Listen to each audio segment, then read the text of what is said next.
Hi, good morning, guys. Welcome to Pandu English Academy. I am Bhagirath Godara with a new video.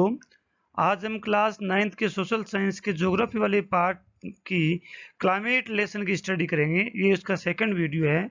इसके पहले वाले video के अंदर हमने क्लाइमेट क्या होता है, वेदर क्या होता है, क्लाइमेट को इफेक्ट करने वाले, प्रभावित करने वाले एलिमेंट्स कौन कौन से होते हैं, टेम्परेचर कैसे प्रभावित करता है, प्रेसिपिटेशन कैसे प्रभावित करता है, इन सब की डिटेल्ड स्टडी हमने कर ली है। इसके अलावा हमने ये पढ़ लिया कि मानसून क्या होता है, मानसून वर्ड कहाँ से आया, इन सब की भी स्टडी कर ली। आज हम पढ़ेंगे कि क्लाइमेट को इफेक्ट करने वाले और कौन कौन से एलिमेंट होते हैं जो किसी क्षेत्र के क्लाइमेट को प्रभावित करते हैं, जैसे altitude, latitude, continental position, relief features, इन सब के बारे में स्टडी आज करेंगे। सो आगे बढ़ने से पहले मेरा निवेदन है कि वीडियो को पूरा देखें, लाइक करें, सब्सक्राइब करें, शेयर करें, कमेंट करें, अपने फ्रेंड से फॉलो करवाएं और वीडियो को लाइक करें, बेल आइकन को दबा के रखें। हाँ, हमने इसके बारे में कल पढ़ा था इसके पहले वाले वीडियो में कि क्लाइमेट को इफेक्ट करने वाले कुछ एलिमेंट थे। आज हम उन्हीं एलिमेंट की स्टडी करेंगे जो क्लाइमेट को इफेक्ट करते हैं। जैसे कि लैटिट्यूड है, तो लैटिट्यूड क्या होता है? Temperature generally decrease from equator toward the poles. Latitude का मतलब है कि चढ़ाई, दूरी। जैसे कि मान लीजिए कि ये अर्थ है, ये अर्थ के बीचों बीच इक्वेटर है। इक्वेटर से जब आप दोनों तरफ जाओगे, इस तरफ जाओ या इस तरफ पोल की तरफ जाओ, ये यहाँ पे पोल है, ध्रुव है, तो जब इक्वेटर से आप दोनों तरफ मूव करते हैं तो टेम्परेचर हमेशा घटता है। टेम्परेचर क्या करता है? कम होता है। टेम्परेचर कम होगा, तो टेम्परेचर कम होगा तो क्लाइमेटिक कंडीशन चेंज होगी। जहां क्लाइमेट टेम्परेचर तो होता है, टेम्परेचर और विंड प्रेशर से क्लाइमेट को मेजरमेंट किया जाता है। तो लेटीट्यूड जो है, जो लेटीट्यूड ने जो लाइनें जो हैं जो मैप के अंदर, वो क्लाइमेट को बहुत ज़्यादा प्रभावित करती है। इक्वेटर के पास में ट्रॉपिकल क्लाइमेट पाया जाता है, जबकि पोल के पास में बहुत ही मॉडरेट और cold temperature, cold climatic condition पाई जाती है। आप देखते हैं कि जो भी पोल एरियाज है वहाँ पे बर्फ जमी रहती है, जबकि इक्वेटर है वहाँ पे हमेशा धूप रहती है, सन शाइनिंग रहती है, टेम्परेचर हाई रहता है, वर्ष भर बारिश होती रहती है। तो लेटीट्यूड जो है, लेटीट्यूड का मतलब समझे होंगे, जो लेटीट्यूडनल लाइन है, जो इक्वेटर से आप दोनों तरफ जाएंगे तो टेम्परेचर प्रभावित होगा, क्लाइमेट प्रभावित होगा। आगे और देखते हैं। India's climate has characteristics of tropical as well as subtropical climate. देखते हैं इंडिया का जो क्लाइमेट है, ट्रॉपिकल भी है और सब ट्रॉपिकल भी। मैं आपको बताता हूँ, ये अर्थ है, अर्थ के बीचों बीच इक्वेटर लाइन है, ये इक्वेटर लाइन है, और ये जो लाइन है ग्रीनविच लाइन है, जो लॉन्गिट्यूडनल लाइन है। इंडिया इस इक्वेटर के, इंडिया यहाँ है, इस जगह इंडिया है। तो ये जो पार्ट इंडिया के नजदीक है, साउथर्न इंडिया जो हम कहते हैं, है ना, केरला, तमिलनाडु, आंध्र प्रदेश, कर्नाटका, यहाँ पर ट्रॉपिकल क्लाइमेट पाया जाता है। क्या पाया जाता है? ट्रॉपिकल क्लाइमेट पाया जाता है, क्योंकि यहाँ पर सूर्य की रोशनी वर्ष भर चलती है। क्योंकि जो ट्रॉपिक ऑफ कैंसर जो इंडिया के बीचों बीच निकलती है, तो इंडिया यहाँ तक सनरेज आती है, तो आधे इंडिया के अंदर ट्रॉपिकल क्लाइमेट पाया जाता है। और जो ऊपर वाला जो पार्ट है, यहाँ जैसे राजस्थान में फिर भी धूप रहती है, जैसे जैसे हम जम्मू कश्मीर, हिमाचल प्रदेश में जाएंगे तो वहाँ आधे साल ठंड रहती है, आधे साल गर्मी रहती है, मतलब आधे साल बर्फ जमी रहती है और आधे साल नॉर्मल धूप रहती है ना। तो वहाँ पे सब ट्रॉपिकल, मतलब उसको ये से कह सकते हैं कि वहाँ नहीं तो वर्ष भर ठंड रहती है और नहीं वर्ष भर गर्मी रहती है ना। कभी कभी बर्फ भी जम जाती है 3 मंथ के लिए, कभी थोड़ी बहुत धूप भी आती है। तो इंडिया का जो क्लाइमेट है वो क्या है? ट्रॉपिकल और सब ट्रॉपिकल, दोनों तरह का क्लाइमेट इंडिया में पाया जाता है।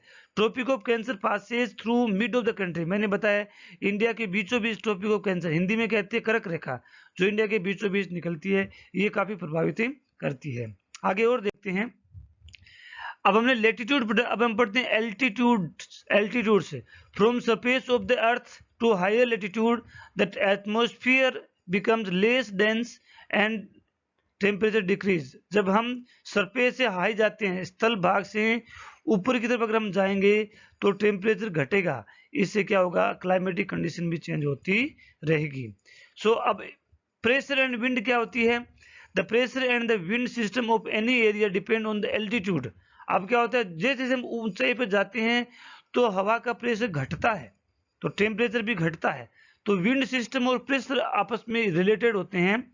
And altitude of the place, this influences the temperature and rainfall pattern. इससे रेनफॉल पैटर्न और टेम्परेचर प्रभावित होते हैं। किसे? प्रेशर, विंड प्रेशर और विंड से टेम्परेचर और रेनफॉल पैटर्न प्रभावित होता है। आगे हम देखते हैं एयर प्रेशर और टेम्परेचर क्या है। ध्यान से पढ़िए, एयर प्रेशर और टेम्परेचर एक दूसरे के अपोजिट होते हैं। जियोग्राफी के अंदर दो ही चीजें सबसे इंपॉर्टेंट होती है, टेम्परेचर और प्रेशर। जहां टेम्परेचर ज्यादा है वहां एयर प्रेशर कम होगा। एयर प्रेशर का फॉर्मूला होता है कि एयर प्रेशर हमेशा हाई एयर प्रेशर से लो एयर प्रेशर, हवाएं हमेशा, विंड हमेशा हाई एयर प्रेशर से लो एयर प्रेशर की तरफ मूव करती है। मैं इस बात को आपको समझाता हूं। हम ये मान लीजिए कि आप राजस्थान के बीकानेर, जैसलमेर, जोधपुर के जिलों में रहते हैं। आप यहाँ देखते हैं कि मई जून के मंथ के अंदर बहुत ज्यादा यहाँ आंधियां चलती है। इसकी क्या वजह है? मई जून में आंधियां क्यों चलती है, दिसंबर के मंथ में क्यों नहीं चलती है? इसको समझिए। मई जून के महीने के अंदर राजस्थान के इस पार्ट के अंदर सूर्य अपने चरम सीमा पे चमकता है, राजस्थान की धरती के ऊपर चमकता है, क्योंकि उसमें सूर्य जो होता है कर्क रेखा के लगभग आसपास में होता है। 21 जून को कर्क रेखा के ऊपर होता है। तो मई और जून के महीने यहाँ धूप ज्यादा होती है, हम कह सकते हैं टेम्परेचर हाई रहता है। मैंने अभी आपको बताया कि जब टेम्परेचर हाई रहता है तो एयर प्रेशर कम रहेगा। एयर प्रेशर क्या होगा? कम रहेगा, है ना। कम रहने का मतलब जब टेम्परेचर बढ़ेगा ना तो हवाएं बिखर जाएगी, हवाएं वहां कम रहेगी, है ना। तो कम रहेगी। तो मैंने आपको ये भी बताया था कि हवाएं हमेशा हाई एयर प्रेशर से लो एयर प्रेशर की तरफ चलती है। तो जब राजस्थान में हाई एयर प्रेशर, लो एयर प्रेशर रहेगा तो बाहर की जो हवाएं हैं वो यहाँ आएगी। जब बाहर से हवाएं यहाँ आएगी, क्योंकि यहाँ ये एरिया बिल्कुल खाली होता है, तो हवाएं बहुत तेज गति से इधर आती है, तो आंधियां आती है। क्या आती है? आंधी आती है ना। और जैसे शाम होती है आंधी बंद हो जाती है, क्योंकि सूर्य अस्त हो जाता है तो वहां का टेम्परेचर कम होने लगता है। तो इस एरिया में वापस हवाएं, एयर प्रेशर बढ़ने लगता है, तो हवाएं बंद होने, आंधियां बंद होने लग जाती है। तो ये आंधी आने का, लू चलने का एक फॉर्मूला है। ओके, और ये सबसे ज्यादा प्रभावित करता है। तो मैं यहाँ पढ़ाता हूँ। The pressure and the wind condition over the India are unique. Air pressure and temperature are opposite to one another. एक दूसरे के अपोजिट होते हैं, मैंने आपको बताया है। जब टेम्परेचर ज्यादा होगा एयर प्रेशर कम होगा, है ना। और एयर प्रेशर का फॉर्मूला है कि हवाएं हमेशा हाई एयर प्रेशर से लो एयर प्रेशर की तरफ मूव करती है। आप लू के एग्जाम्पल से समझ सकते हैं। Air moves from high air pressure to low air pressure, this cause monsoon rain India. इसे मानसून आता है राजस्थान में। कैसे? कि मई जून के महीने के अंदर सूर्य जो होता है कर्क रेखा पर चमकता है, तो इंडिया का जो मोस्टली इंडिया के बीचों बीच चमकता है, तो यहाँ टेम्परेचर ज्यादा होता है, तो एयर प्रेशर कम होगा, तो ये एरिया बिल्कुल खाली हो जाएगा। तो साउदर्न इंडिया के अंदर जो साउदर्न हेमिस्फीयर है, दक्षिणी जो गोलार्ध है, जो इंडियन पैसिफिक है, इंडियन ओशन है, पैसिफिक ओशन, जो वहां पर एयर प्रेशर बढ़ जाता है। तो वहां एयर प्रेशर बढ़ेगा तो वहां की हवाएं इस स्थान पे आएगी। तो समुद्र से हवाएं जब इस स्थान पे आएगी, तो समुद्र में ज्यादा प्रेसिपिटेशन होता है, मॉइस्चरिटी ज्यादा होती है, तो वो हवाएं अपने साथ में मॉइस्चरिटी लेके आएगी, वाष्प लेके आएगी, जो क्लाउड के रूप में इंडिया में पहुंचेगी। इससे यहाँ बारिश होती है। तो इंडिया में जो मानसून के आने का कारण ये है, सबसे इंपॉर्टेंट कारण ये है कि क्लाइमेट, इंडिया का क्लाइमेट उसमें गर्म होता है। इंडिया जो सन जो होता है कर्क रेखा पर चमकता है, तो यहाँ एयर प्रेशर कम होता है, टेम्परेचर हाई होता है। तो ओशियन के अंदर एयर प्रेशर हाई हो जाता है, तो वहां की हवाएं इस तरफ दौड़ती है, तो यहाँ मानसून आता है। आगे देखते हैं डिस्टेंस फ्रॉम सी। अब दूसरा जो क्लाइमेट को प्रभावित करने वाला जो एलिमेंट है वो है डिस्टेंस। समुद्र से जितनी ज्यादा एरिया दूर होगा उसका क्लाइमेट उतना ही सूखा होगा, ड्राई होगा, उसमें उतनी प्रेसिपिटेशन कम होगी, वहां उतनी बारिश कम होगी, धूप ज्यादा खिलेगी, जर्जर जैसी कंडीशंस आएगी। राजस्थान में कम बारिश का एक कारण ये भी है कि समुद्र से दूरी है, समुद्र से भी दूर है। दूसरी बात, यहाँ पे पर्वतमालाएं भी नहीं है, इसलिए यहाँ सूखा रहता है। पढ़ते हैं अभी क्या होता है। The distance from the sea increase, its moderate influence decrease. मतलब समुद्र का जो प्रभाव और डिक्रीज होता है, मॉइस्चरिटी डिक्रीज होती है। जो एरिया जितना समुद्र से दूर होता है वहां उतनी ही मॉइस्चरिटी कम होती है। The people experiences extreme weather conditions, मतलब एक्सट्रीम वेदर कंडीशंस को फेस करते हैं, ज्यादा हॉटनेस आती है, तापमान हाई आता है। This condition is known as continental, इसे महाद्वीप स्थिति कहते हैं। महाद्वीप स्थिति का मतलब होता है समुद्र से दूरी। समुद्र से दूरी किसी क्षेत्र के क्लाइमेट को बहुत ज़्यादा प्रभावित करती है, क्योंकि जो एरिया समुद्र के नज़दीक होते हैं वहाँ हमेशा मॉइस्चरिटी रहती है। आप देख सकते हैं मुंबई के अंदर हमेशा ठंड से माहौल रहता है। सूरत, अहमदाबाद, ये जो गुजरात के जो समुद्री किनारे वाले क्षेत्र है, यहाँ मॉइस्चरिटी हाई रहती है। यहाँ कपड़े अपने यहाँ जितने जल्दी सूखते हैं उतने वहाँ जल्दी नहीं सूखते हैं, है ना। वहाँ लगभग शरीर से पसीना निकलता ही रहता है, जबकि राजस्थान में ये कंडीशन बहुत कम रहती है ना। तो इसका मतलब है कि very hot during summer, very cold during winter. जब समर है तो सबसे ज्यादा गर्मी होगी, विंटर तो सबसे ज्यादा ठंड होगी, ये कंडीशन पाई जाती है। आगे हम और पढ़ते हैं। ओशन करंट, समुद्र की लहरें, इसको समझिए। ये समुद्र है, ये समुद्र, ये अर्थ है, अर्थ के बीचों बीच इक्वेटर है।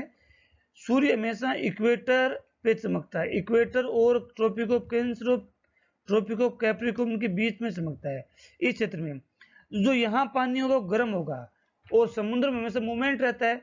यहाँ पानी आएगा, ये गर्म होते ही कहाँ जाएगा, पोलर की तरफ जाएगा, पोल की तरफ जाएगा। यहाँ का ठंडा पानी इस स्थान को लेने के लिए वापस यहाँ आएगा। मतलब ये हमेशा कंडीशन चलती रहती है, गर्म पानी इधर भागेगा, ठंडा पानी इधर भागेगा। ये जो कंडीशंस हैं ये किसी क्षेत्र के क्लाइमेट को प्रभावित करती है। जैसे ये यहाँ से गर्म पानी इधर गया तो यहाँ इस स्थल भाग से, जैसे यहाँ कोई कॉन्टिनेंट है, इसे टकराया तो यहाँ वार्म वेदर कंडीशन डेवलप होगी, है ना।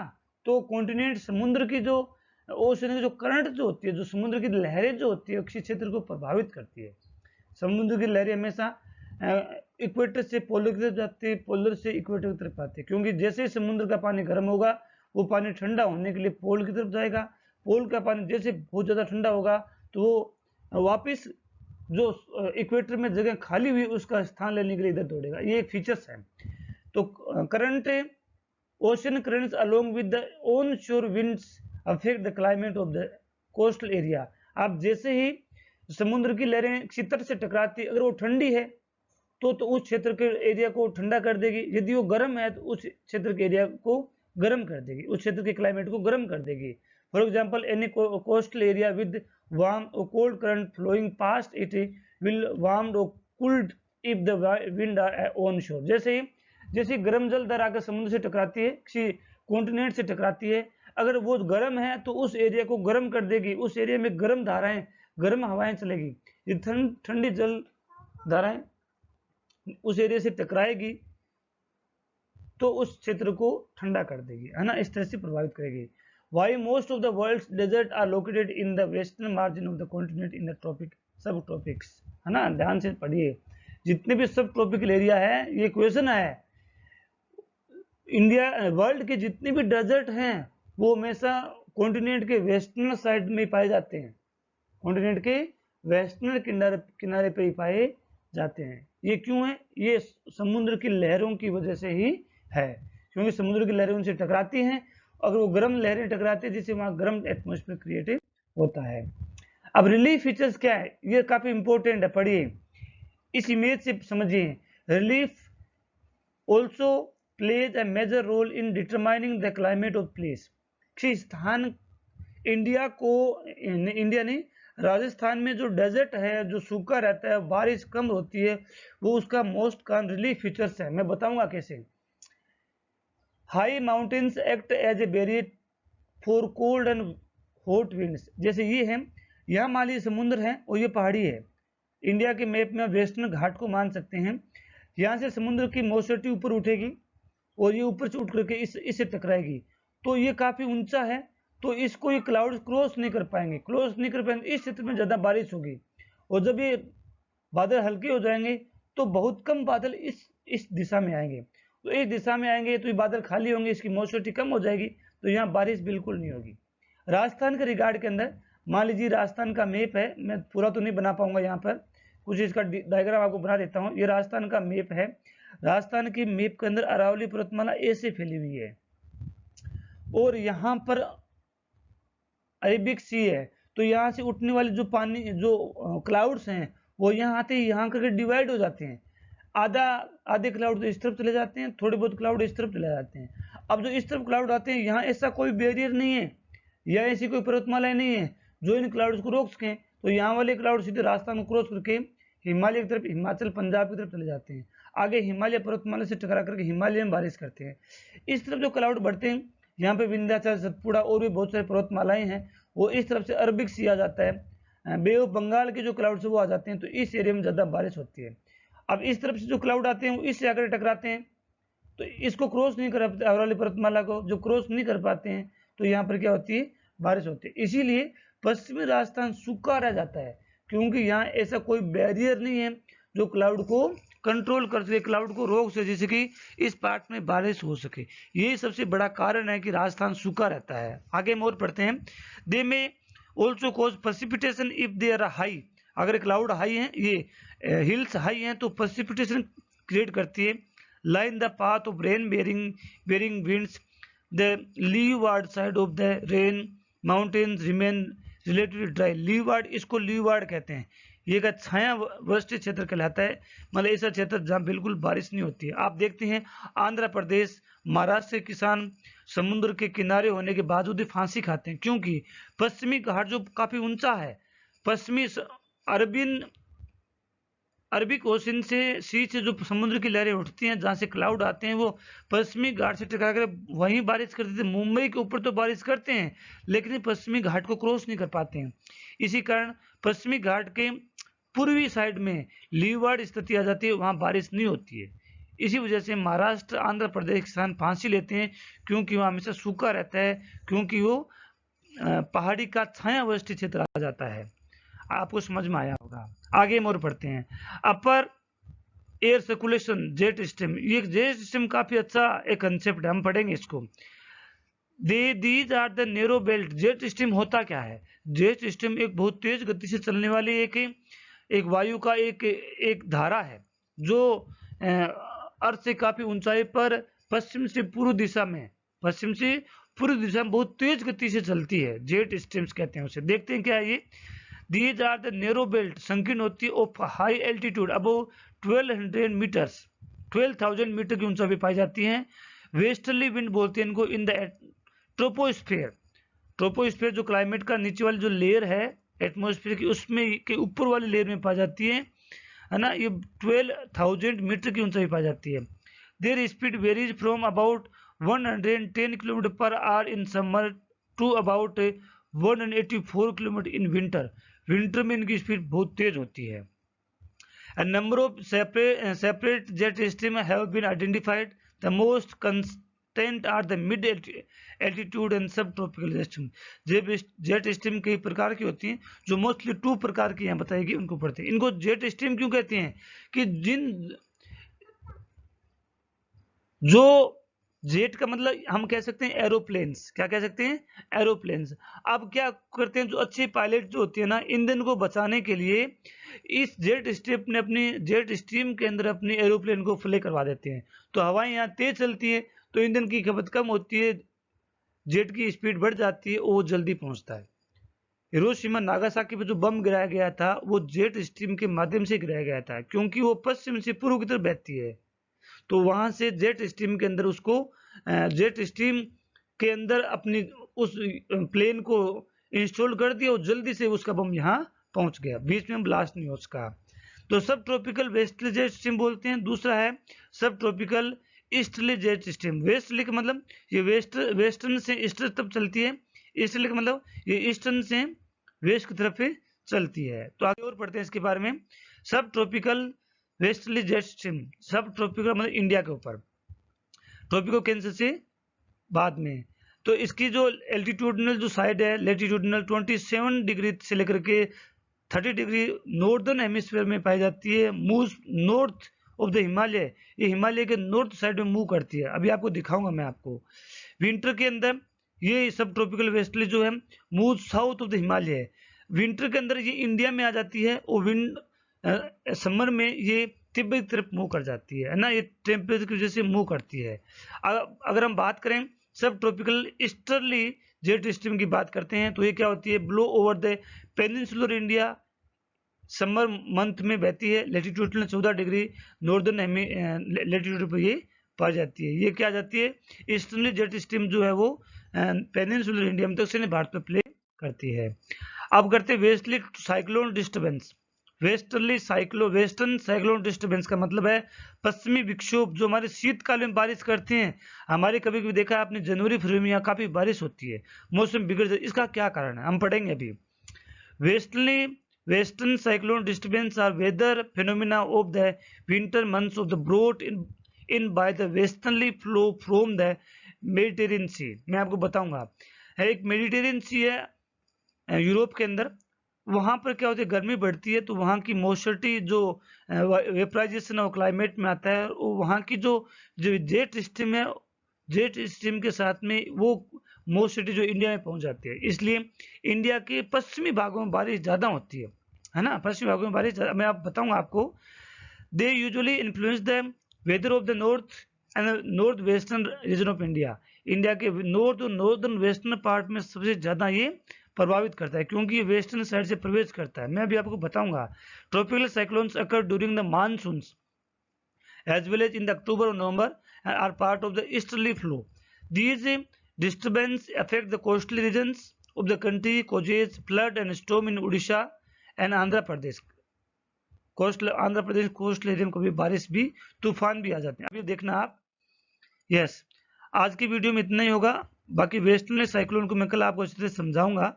यदि वीडियो अच्छा लगा हो तो लाइक करें, सब्सक्राइब करें, इसको शेयर करें, कमेंट करें, अपने फ्रेंड में शेयर करें, उनसे फॉलो भी करवाएं। मेरे इस चैनल पर क्लास 6 या 12 तक की एसएस2 इंग्लिश के सभी लेसन्स आपको मिलेंगे। इंग्लिश ग्रामर, इंग्लिश कंपोजिशन के लेसन्स आपको मिलेंगे। यदि वीडियो अच्छा लगा हो तो लाइक करें, सब्सक्राइब करें, शेयर करें। Thanks for watching, have a nice day.